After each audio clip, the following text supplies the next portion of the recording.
you've mentioned when we chatted before that selling emotions, much like what Taylor Swift does, is key to building trust. So, along those soft skills that you've talked about, how can financial advisors become more like Taylor Swift and incorporate that emotional intelligence into their client relationships to create that same sense of connection and trust that she does with her fans? Yeah. So one of the things that I learned from an early mentor is that if we continue to speak on very technical terms, there's a great line by Zig Ziglar, which is logic will get people to think, and emotion will get people to act. Right. So if we continue to talk just on the very technical side of things, you're very forgettable.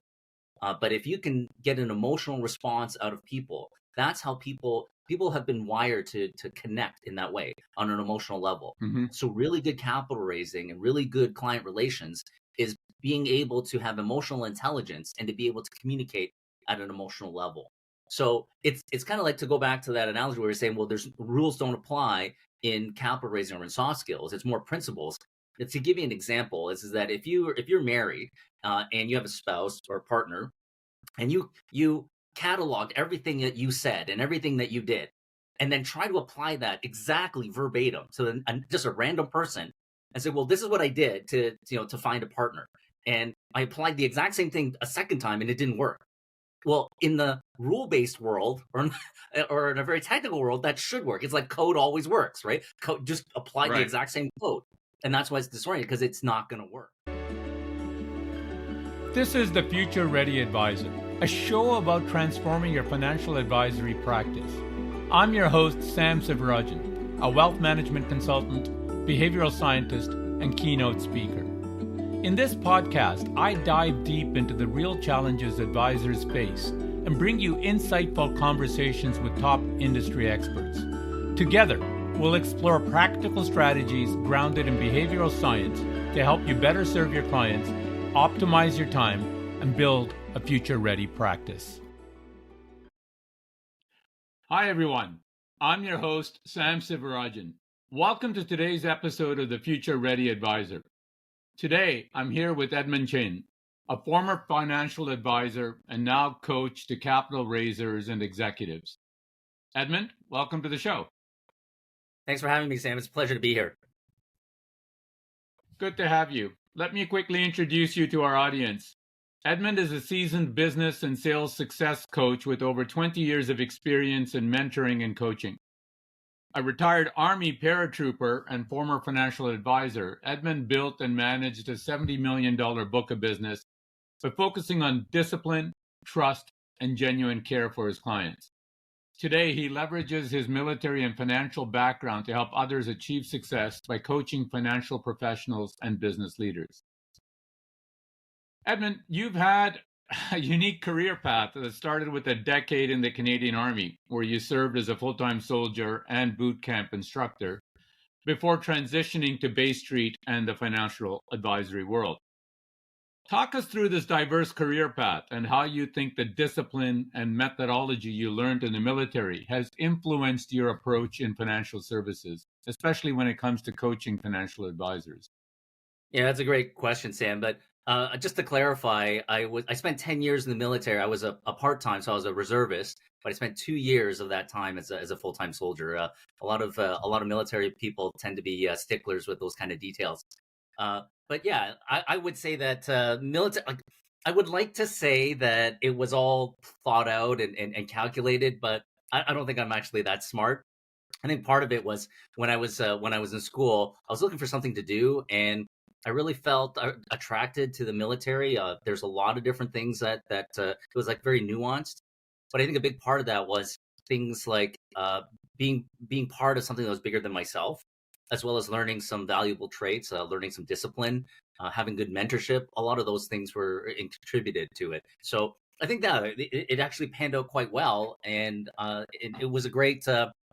It was a great way to, it was a great backup when I finished school and I was struggling looking for work, and I ended up going full-time military while I was and being able to give back, but at the same time being able to gain a lot of experience. So I think it was very beneficial to my transition over into, or my pivot over into financial services.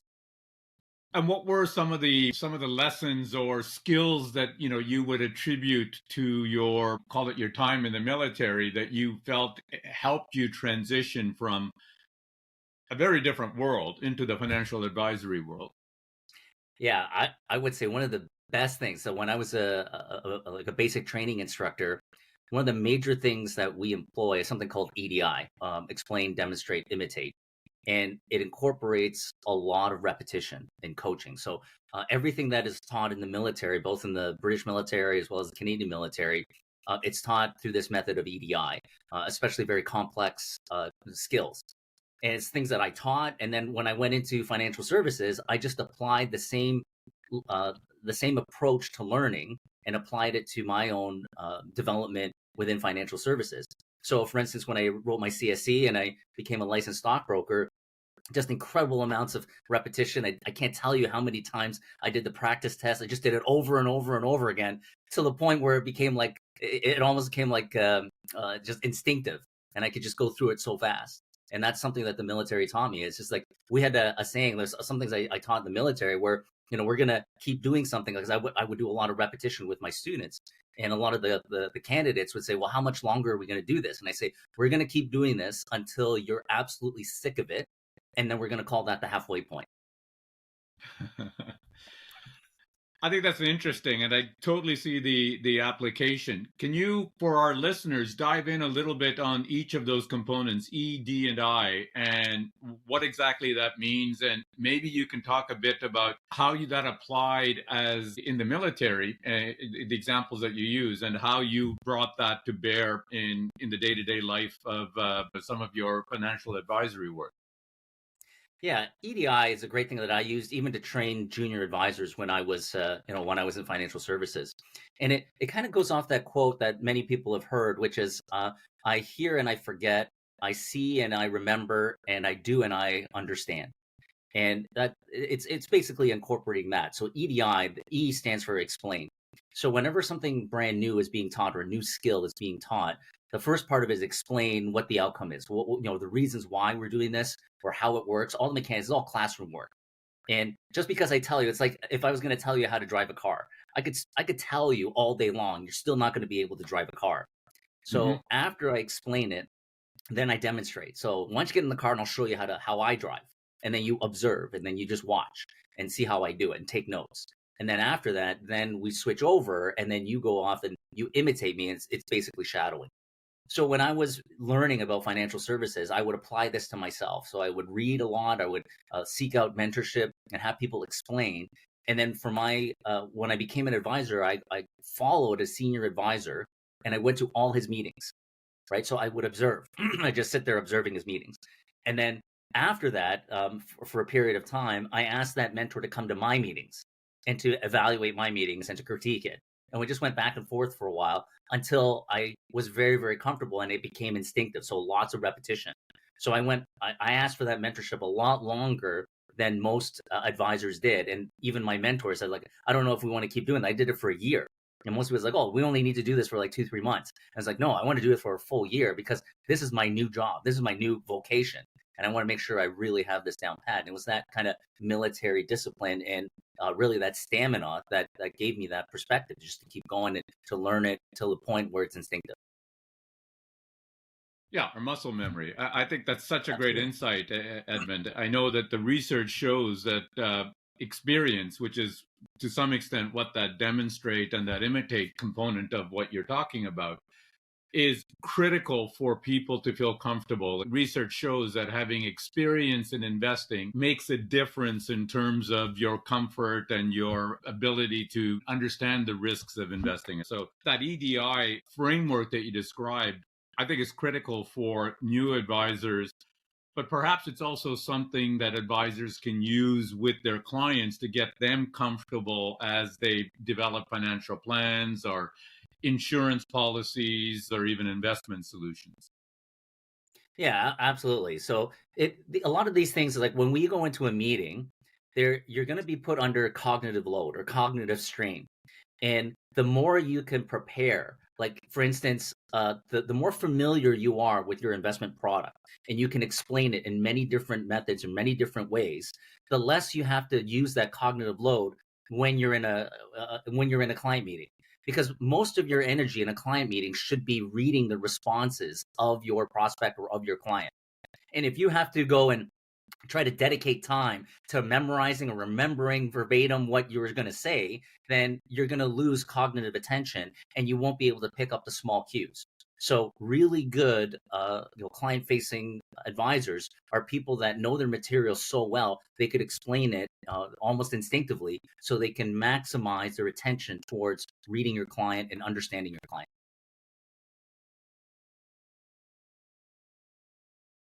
Makes sense. Now, Edmund, you've spent years working in the financial advisor industry with large banks and insurance companies before moving into the world of capital raising. And I think your focus right now is particularly on real estate projects, raising capital for real estate projects. How are you applying your financial advisory experience to this sort of new role? And what insights do you think that financial advisors can take from your capital raising strategies to grow their own practices? Yeah, that's interesting because I sort of see myself as like I was a capital raiser from the beginning, and that's how I got into finance. And I would say that I'm a sales guy. Like even when I was in the military, I spent the 2 years that I spent full time as a recruiter.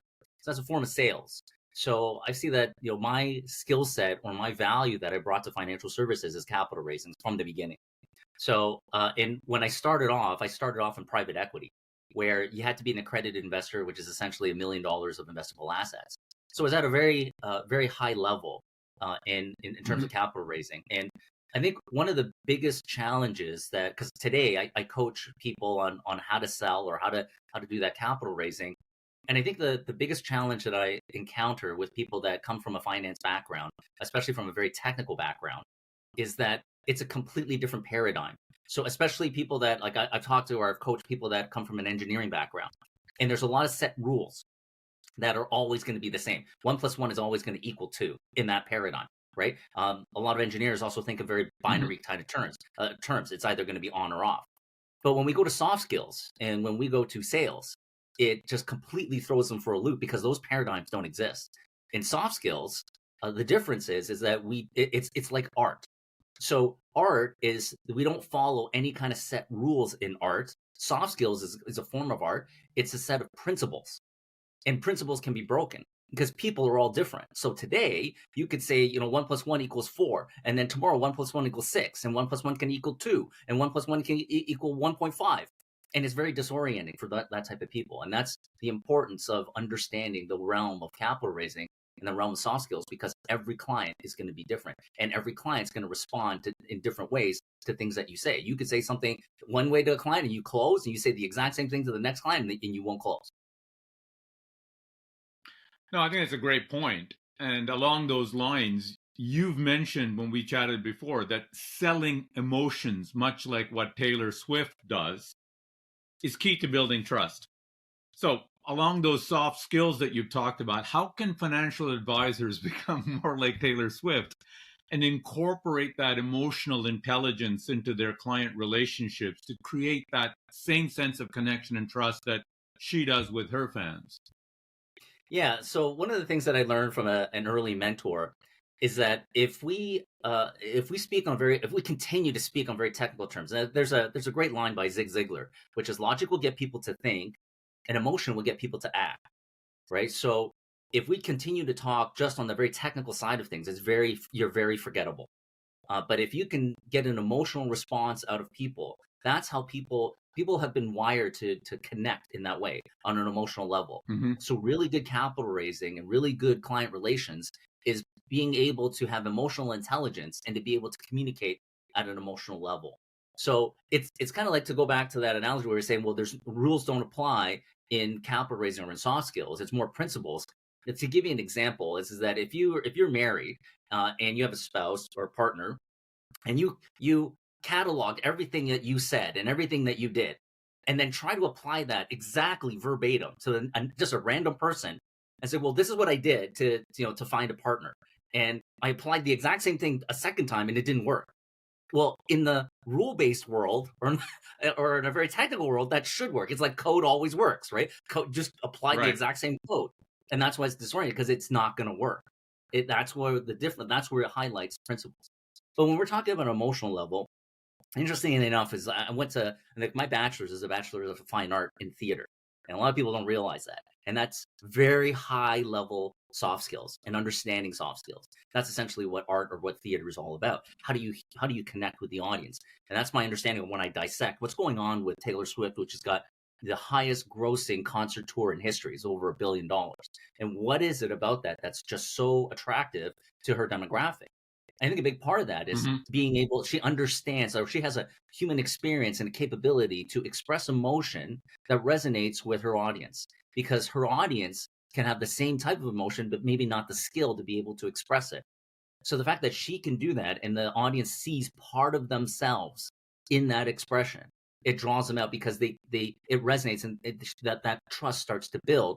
The more I can see parts of the same, or I can relate to a lot of the experiences that you are talking about, or a lot of the experiences that you're presenting in that type of emotion. If I can see parts of myself, or I can resonate or understand what you're talking about, then that really catches me. Yeah, I think that makes total sense. I think what you're saying is that humans aren't algorithms. And along the lines of that Zig Ziglar quote, I think it reminded me of the quote by Maya Angelou, which is that long after people forget what you said, they will remember how you made them feel. And I think that's the key that you're getting at, is that there is this soft skill, or this kind of relationship thing that you're creating with your client, that is giving them a sense that you're a genuine person, you're authentic, you're relatable. And it's an interesting point. I had a conversation with another advisor, and he talked about 3D listening and 3D talking skills. And what he means is that listening, it's not just listening to respond and ask the next question, but it's listening to understand, and you convey that you understand. And he says part of the way, and I think this is the point you're making, part of that way is that you also share, right? I mean, you're not just asking your client, what are your biggest fears or concerns about not having enough for retirement, or looking after your elderly parents, in an appropriate way, that you might actually share as an advisor your own experience, your own concerns in that area, so that it gives the client a sense that you're having a shared experience, a shared moment, that this isn't simply that, yes, you're the expert, but that you're not talking out of a textbook or out of a code or an algorithm that you're talking about, that you're actually a human being that they can relate to. Yeah, and to define it a little bit, for, was this something that I teach my coaching clients, is that essentially, like, really good capital raisers have the skill set of empathy. Not to be confused with sympathy. Empathy is understanding what it feels like to be somebody else, and what experiences that you're going through. And to dissect it a little bit further, the recipe for empathy, in what you teach in psychology, the recipe of empathy is seen, heard, understood. So do I see you, and do I understand and hear what your experience is, Mm-hmm. and do I understand what that means? And when we do that, we start to build this emotional bridge. So I'll give you an example. If you got invited to a party and nobody talked to you, people didn't even acknowledge that you were there, you might physically be there, but you don't feel like you belong to that tribe. Nobody even talked to me, and I didn't match anybody else, and it was just like, you'll probably stick around for 5 minutes. But if I was your host and I saw you and I just greeted you once, like, hey Sam, it's great to see you, and then I just ignored you for the rest of the night. So I saw you, but I didn't hear you. I didn't, and we don't Mm-hmm. understand, right? So I just looked like, practically, you felt like I just looked right through you. But if you can establish those things where you just genuinely care about people, and you see, hear, and understand what they're saying, and you say, well, this is like some of my concerns, these are what I mean. A lot of people, what they say is not necessarily what they mean. And having the soft skills to be able to, like, when they mention something or they say something, it's reading the subtext behind that. What do they Yeah. actually mean? What's the deeper meaning behind that? And if you can see that and really understand where they're coming from, you've built a very strong bridge to that person. And it doesn't take long to build that rapport. Yeah, I totally agree. And to your point, it's seeing that subtext, or at least even recognizing that subtext is there. It may not be that you understand it, but it's an opening that you don't proceed directly to your next question or the next item on your agenda. You dig a little bit further at that point to say, okay, tell me a little bit more about this. I sense there is something more here, that you're prompting that person to kind of open up. Because in many cases, what I found is that the other person themselves may not be aware of that subtext in a very defined way, that there is something there, but they don't know what exactly it is. And by probing and prompting and encouraging them to explore that a bit further, you're actually getting them to go down a path that they may not have before, right? To explore some issues or concerns or thoughts that they didn't actually articulate in the past. Yeah, and a big part of that, where that subtext is found, is usually through tone and body language. There's a concept called the 38-55-7 rule in human communication. So 38% of communication is tone, 55% is body language, and only 7% is the actual words. So if you pay attention, I'll give you an example, right? It's like, say, Ed, is there any other concerns that you have? Nope, Sam, everything's fine. Right? It's like, and if you read into that, it's like, does it sound like Ed said everything was fine? And it's like, no, if you read his body language, everything is not fine, right? So you've got to pay more attention to somebody's tone, and if somebody's got very closed body language, or somebody's scowling at you, it's like, you know what, Sam, this has been the best podcast I've ever been on, right? It's like, I don't believe you, right? So it's reading that, and that's where the subtext falls into, right? And being able to understand, being able to read people and recognizing. But I've come across a lot of technical people that would just write down, it's like, oh, Ed said everything was fine, and I progressed.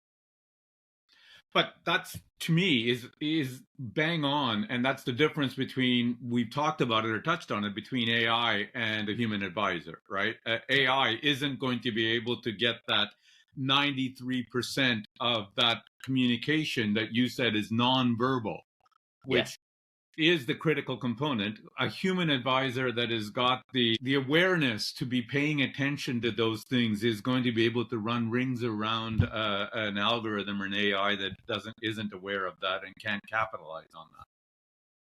Yeah, because there's far too many potential reasons. Like, somebody could be talking really fast because they're excited, or because they just finished a run, or because they got to go to the washroom, or because they got a meeting in 5 minutes. And you add in all those other things, plus what they're saying, plus the tone, and there's far too many parameters of what's going on and maybe AI can catch up to it eventually, but right now it's kind of struggling to be able to do that. Absolutely. And I hope it doesn't, not because I'm worried about it, but I think that it takes away the humanity of our business, etc. But in the interim, it is a real opportunity for advisors to be able to continue to set themselves apart, not only from AI, but from others in the marketplace who are maybe not able to do it as well. When we chatted before the show, you talked about emotional bonds being bankable.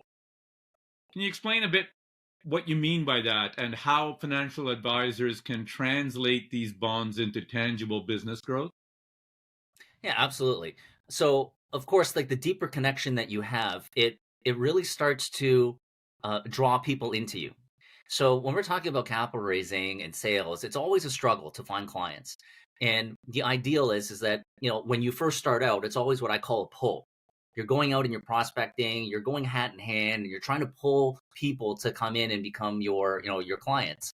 But if you can start to communicate on an emotional level, and if you can start to deepen a lot of those relationships, and people resonate and want to see you succeed, then the polarity starts to change and people start to push towards you because you're an attractive person that draws people into you. And those are emotional. So it starts becoming your capital raising starts to become more effective, and you start to have a lot more credibility.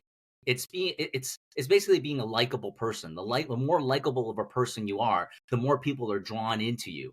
And it just makes your capital raising a lot easier, but it also builds a hedge around your clients. So clients don't leave you, or is not as receptive to leaving you, as well as there's less liability. Because if people really like, and they will tend to give you a lot more concessions. Markets are always going to go up and down. And Mm-hmm. if you have no emotional relationship with somebody and they, the results are not what they expected, they're more likely either leave you or even to, to complain against you. But if you have a deep relationship with them and you've given a lot of concessions and they really trust you and they really have, then they're willing to work a lot more with you and they're going to be a lot more understanding. Just think of the difference between, if you have kids and your kid does something bad, you would approach it with a lot more graciousness and understanding, a lot more mercy than if some random kid that you didn't know and came and kicked you in the shins, right? And or hurt you. And I was like, I'm very angry, right? It's that kind of deeper relationship that it starts becoming more bankable because your business continues to grow. And people start to provide referrals. That's the point of being bankable. The more likable you are. I like that. I think we implicitly all build currency, whether it's with our colleagues, whether it's with our boss, whether it's with family members. And translating that idea into a financial advisory practice, I think, is important because you're right. Markets are going to go up, markets are going to go down. The returns are going to be there, in one period and may not be there in another period. And the person or the advisor that has built that bankable bond through relatability, through trust, through communication, through added value and a sense of shared values that we've talked about, I think is more likely to survive or go unscathed through these periods of ups and downs that are natural because of what happens in the market or in the economy. Yeah, it's a bond. I think that's really important. So one of my mentors, when I was at Nesbitt Burns, he said to me that essentially what you're doing, your practice and your clients, think of them like your tribe. And if they feel a belongingness to your tribe, and the way that you build belongingness is seen, heard, understood. And if people feel like part of that tribe, then it's less likely that they leave you when markets go down. Because if your only selling feature is that I can give you great returns better than anybody else, eventually somebody else is going to have a better return. Right. You can't, like, that's a very that's a practice that should make advisors very anxious, because you cannot guarantee the highest returns all the time. It's impossible. And markets will go down, but as well as performance against other advisors. So that is your only selling feature, is on returns. Your clients are very easy to leave you. But if somebody feels like part of a tribe, that they're part of your tribe and your practice, then it's less likely that those clients could be stolen from you. And it's more, and the better you do it, it's not only that clients won't leave you, clients will start to refer you better, the better you can do that. 100%. And again, when we've talked before, this is a process that it's ongoing. It isn't one and done. This idea of building that relationship or that relatability. And the analogy that we used when we talked before was that the client advisor relationship is similar to dating, right? Where trust has to be built gradually. So how does this translate into practical tips that you would give advisors to, similar to dating, to avoid rushing client relationships and instead developing them organically over time? Yeah, Sam, this is the hard part of capital raising and soft skills, because it's going to be very disorienting. And the answer is going to be, it really depends on how you read the other person. So if we use the analogy or the example of dating and trying to go out and date, the people that you talk to, they're all going to be different. Some of them are based on their current life circumstance. They're going to be a lot more receptive and a lot more open, and they'll be ready to go and begin an emotional relationship. But then there could be some others that have just gone through a breakup and they're very guarded, and it takes much longer for them to open up. So reading clients is exactly the same thing. It comes down to experience. So it's many different facets that you start to paint a picture. And really what I explain to people is high level capital raising or high level sales turns into psychology. And it's going into reading body language, but also recognizing what they're saying. If somebody says, yeah, I just had, I'm seeing you because I had this, you're like the third advisor that I've had in as many years.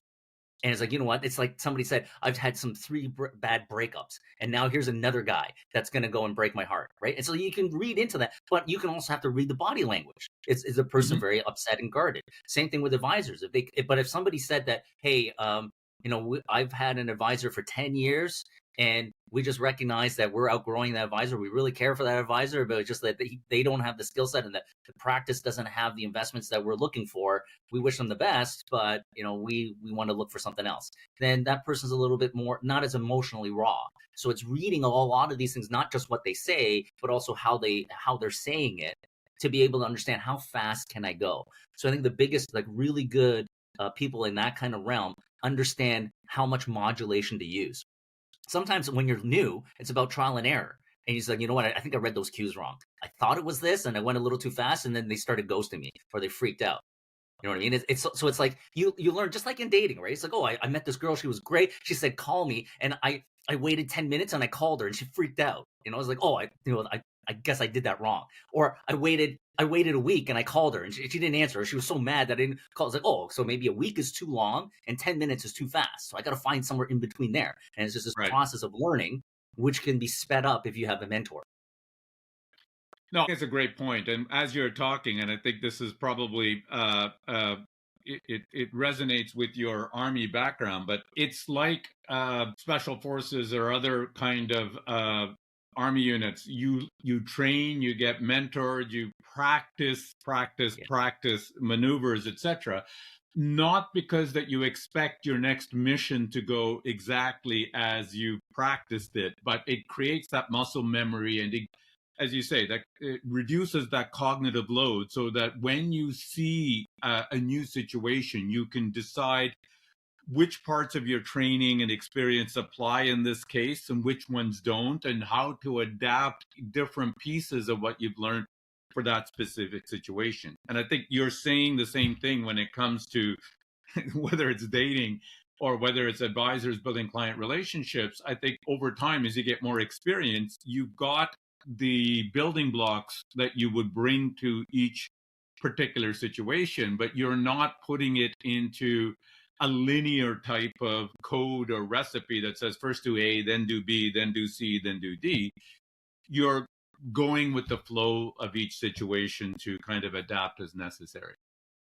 When you're dealing with principles, you brought up a very good point. One of the things that, one of the exercise, or the mechanisms that we have in the military is commonly used, is when we're dealing with principles and not rules, we go through and we want to do continuous learning. That's essentially what we're trying to do. So there's a mechanism that's used in the military called AAR, and it stands for After Action Review. So, and I use this in my coaching, and I use it in financial services. So when we go out to a sales meeting, we'll have a briefing. So this is let's study about the person we're talking to. Let's get an idea. And the intent or the expectation is to get them to bring their $1 million portfolio over to me. So that's the outcome, that's the objective. Then I go into the meeting. Mm-hmm. The meeting is a complete flop, right? So then afterwards, and I think a lot of people don't want to do this, we review what happened, right? So I showed up 5 minutes late, and it's accepting full responsibility. So I showed up late, they were upset, I was flustered, I was sweating, I couldn't find my grounding. Then I went into the pitch, they weren't really engaged, and then I screwed this part up, I screwed that part up, and then so next time when I go through it, I recognize, you know what, I have to make sure that I'm never late, because it will screw up my whole meeting. That's what I learned. So if you make a mistake, or if things didn't go the way that you planned, it's really important to put ego aside and dissect what happened and go through it so that we can maximize the learning so it doesn't happen again. And military does that very, very well. A big part of that is not assigning blame, is being able to open up and accept responsibility, because that's where we're going to grow the most, and utilize that mistake as a learning experience so that we get better and better and better. So we constantly do AARs, and that's how you learn in a principle-based world, not a rules-based world. No, that's a very important discipline, and I don't think it happens enough in practices. And I think the key thing that you've said is it is not about assigning blame. It's not about living in the past. It's not about having regret. It's done. You can't change what happened in that last meeting. But fresh after it, if you sit there and do an objective analysis of what went right, what didn't go right, you can learn from it so that you can adapt. To your dating analogy, that 10 minutes is too short and 10 days is too long, it allows you to be able to pivot and learn from it so that you've got you've got the background so that the next time, the next meeting or the next opportunity that you've got, you're prepared to knowing what the best practices that you should bring to bear. Yeah, absolutely. So there's a really great book. You were talking about special forces, but there was a really great book by a U.S. Navy SEAL called Extreme Ownership by Jocko Willing. And Mm-hmm. what he talks about is after when we do an after action review, we if we don't accept responsibility that we had an ability to change the outcome and then analyze that so that I can make a change the next time. If we don't do that, then we'll never change and we won't become successful. So I'll give you an example. So if we went in and say, you know what, I text that girl 10 minutes after she gave me, or I called her 10 minutes after she gave me her phone number and she just blew me off. It's like, well, if we have an external locus of control, meaning it's her fault instead of my fault, then I would say like, well, that because that girl, she just lied. She said, call me, and I called her and it was her problem. So I'm just going to keep calling girls 10 minutes after they give me their phone number. And I'm going to keep repeating that mistake because it's all their problem. It's not my problem. Mm-hmm. But if I'm willing to examine myself and say, what did I do wrong there? Did I read that cue wrong? And it's like, is there something I should do different? And then you start increasing that time and you start realizing, you know what, I can make a change now if I have the capacity to change my situation. But if you assign blame as somebody else, which is a human defense mechanism. Well, the reason why I didn't pick up that client is because that client didn't realize how smart I am. And then you just realize, no, it's because you were just so offensive and you weren't able to warm them up to you. So if you assign blame to them, then you'll never make a change and you won't improve. But if I say that, what could I have done better in order to close that client? Because there's something I did wrong. Well, and more importantly, rightly or wrongly, the human defense mechanism is typical, as you say. But the only thing that you can control is yourself and what you do next. You can't control, even if that client, if it's the client's fault or whatever it is, you can't change that client's values, preferences, approach, whatever. You may learn from it to say, okay, that type of client, they're very analytical, they're very hands-on, may not be the right type of client from you. That's also a learning, right?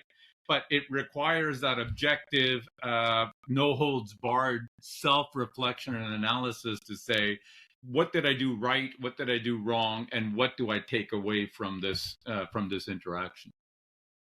I would say that that's probably one of the biggest challenges that I've had as a coach for financial professionals. So when I'm talking to people, a lot of financial professionals will try to go in and have an extreme external locus of control. So give an example. Sometimes like, well, I can't increase the book of my the sale. I can't increase my book of business like my branch manager wants me to, is because X firm over there spends 10 times as much in marketing. So I just might as well just give up. There's no way I could beat that. So, and I don't understand why my branch wants me to increase my book of business when they refuse to spend as much in marketing as that other firm. Well, if you go under that premise, you will never increase. So you can't change that. You can't change the fact that your firm is, or you can argue as much as you want, they probably don't have the budget or want to do that or have the ability. So if you say that it's always the reason why I'm not successful is because of somebody else, then you will always be stuck where you are. Instead of saying, we don't have that capability to do that. What do we have the capability to do that I have to go and change my approach in order to accommodate the fact that we spend 10 times less in marketing than somebody else? Yeah, I think it's a great point. You play the hand that you're dealt, unless you decide you want to get up and go to a different table, all right? But you play the hand that you're dealt. Edmund, we're coming to the end of our podcast, so I have a few final rapid fire questions for you that I ask all my guests.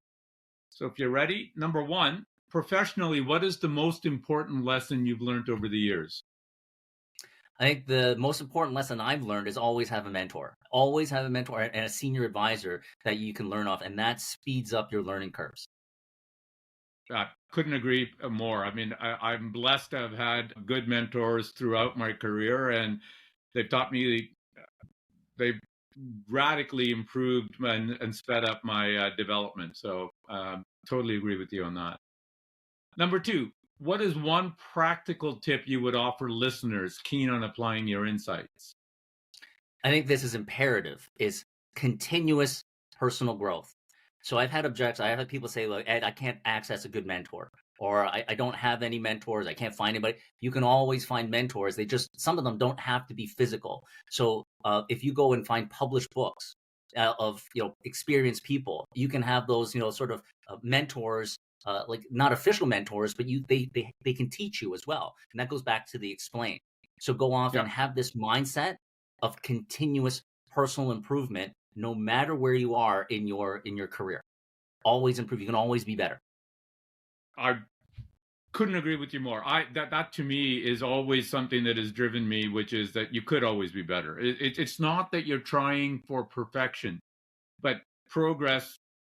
I think that to me, I've never liked the idea word best. I think, what does best mean? You're best at what time period? I think the aim should be to get better, always better, because I think all of us, no matter whoever is at the top of the game, can always be better, right? And it's a question of, what do you learn Yeah. from each situation? What new skills are you taking on board? And more importantly, applying using your EDI type of framework. Any parting words of advice for listeners? Yeah, I think part of it is to continue off on, that last point, where think of it like pro athletes. They can always be better. Like it's not about being best or perfect. And even if you are best, there's no guarantee you're going to be best next year. Like Tom Brady was the best, but then he can't continue to play forever. Just like we as advisors, and that talks about the human experience. You could be at the Right. top of your game. You could be the best advisor that's out there in the street. But the thing is, you can, like Tom Brady can always be better, and he always has a coach, right? And now he can't even play anymore because a new kid like Brock Purdy, first time he came out, he ended up beating Tom Brady, right? So Yeah. that's an example. I think so. Continuous learning is things like have a mind that always wants to read, always wants to improve, always looking and recognizing that I don't know it all. Like there's more I can learn. So I think the best parting words that I have is, it comes from another book recommendation, which is A Curious Mind by Brian Grazer. He's a producer. He's the producer for Ron Howard. Fascinating book. And he says that they can go into industries they know nothing about. Like they have Apollo 13, for an example. They didn't know anything about space, but they were just Mm-hmm. curious enough to Mm-hmm. ask questions. And when you have that curious mindset, that's the attitude you have when you meet a brand new person. Be curious because they have a life experience that you know nothing about. So be curious, ask them, be genuine, and really trying to uncover what is it like being you. And when Ron Howard and Brian Grazer do that, they end up making blockbuster movies as a result of that. So in this particular example, it's when you're curious about people and genuinely want to know about them. That's how we build on that bankable. So have a curious mind, understand that there's more out there that you don't know, and then just read and try to absorb it and try to learn it. And to pick up on that Tom Brady example that you gave, yes, he's not playing football anymore, but he's learning still, because now he's going to become Yes. a commentator and probably make even more money than he did as a football player, right? So I think, to your point, just because a door is closed, and to be fair, Tom Brady's, the door is closed for him, and Rafael Nadal just retired, because all of us age. But that doesn't mean that that's the end of the road. It just means that you have to continue to stay curious and learning and adapt and look for the next road that you're going to take, right? Absolutely. And you're totally right. Like I saw some videos of Tom Brady, and he's got like binders and binders that he's studying now to make him become a better commentator. It's that attitude and thirst for continuous learning, regardless, even if you completely switch careers. Like I'm retired from the industry now. I don't hold any licenses, and all my energy is focused in on being a better coach. Because as good as a coach as I am, I can't just leverage it. I can't just sit back on my laurels and then recognize, like I got all this experience. Being a really good coach, the best part of being a coach is diagnosing. It's not about what you know in your experience. It's more about diagnosing what problems people are having, because we're analyzing that principle. This is the exact same thing as what Tom Brady's doing, is that you've got to go and have that energy and have that excitement to go and expand and learn, especially about a realm that you don't know very much about. He knows a lot about football on the field. He knows very little about football talking about it on the sidelines. And that's what is exciting to see him get to that next level. And that's the encouragement I want to have for advisors as well, is just go in and get your hands dirty, roll up your sleeves, study, learn. And that's where the mind gets exciting. It's just like there's a whole world, like it's a hill to climb. Go and climb that hill. Mm-hmm. And it makes you more relatable to your clients as you're learning new things and being able to relate to them, etc. Absolutely. Edmund, this has been a great discussion. If listeners want to learn more about you or find your work, where do they go? The best place to do is find me on LinkedIn. So my last name is a unique spelling. It's Chien. Interestingly enough, in Chinese, it's the character for money. So all my ancestors were financial professionals, but it's Edmund Edmund. And reach out on LinkedIn. I'll be happy to connect. That's awesome. Edmund, thank you for joining us today on the Future Ready Advisor. It's been a pleasure. Thank you for having me.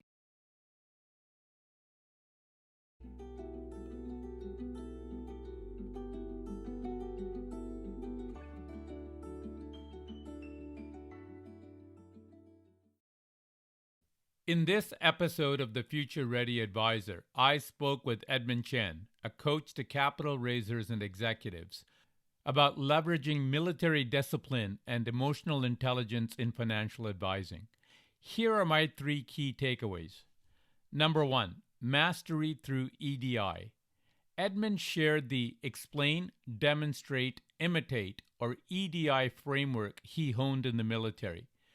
This structured, hands-on learning approach builds expertise and confidence. Advisors can use EDI to simplify complex financial concepts for their clients while enhancing their own skill set. Number 2, the Taylor Swift effect. Like Taylor Swift's ability to connect deeply with their fans by expressing relatable emotions, advisors can forge lasting client relationships through empathy and emotional intelligence. Making clients feel seen, heard, and understood fosters trust and loyalty, what Edmund calls a bankable bond that strengthens practices and shields them from AI competitors. Number 3, the power of reflection. Continuous growth and adaptability are essential. Tools like after-action reviews, or AARs, help advisors analyze their interactions and learn from every experience. This discipline ensures they can navigate the principle-driven world of advising with confidence and agility. As I said in the episode, discipline, connection, and learning are the cornerstones of a future-ready advisor. By combining structure with heart, advisors can build resilient practices that thrive in an ever-changing world. Thank you for listening to the Future Ready Advisor. You've been listening to the Future Ready Advisor.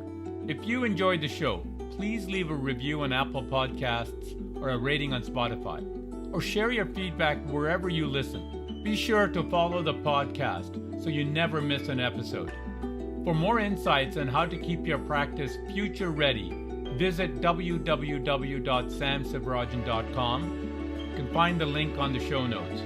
There you'll find free tools and resources, along with exclusive bonus content from these podcasts. Thanks for tuning in, and I look forward to sharing more strategies with you in the next episode.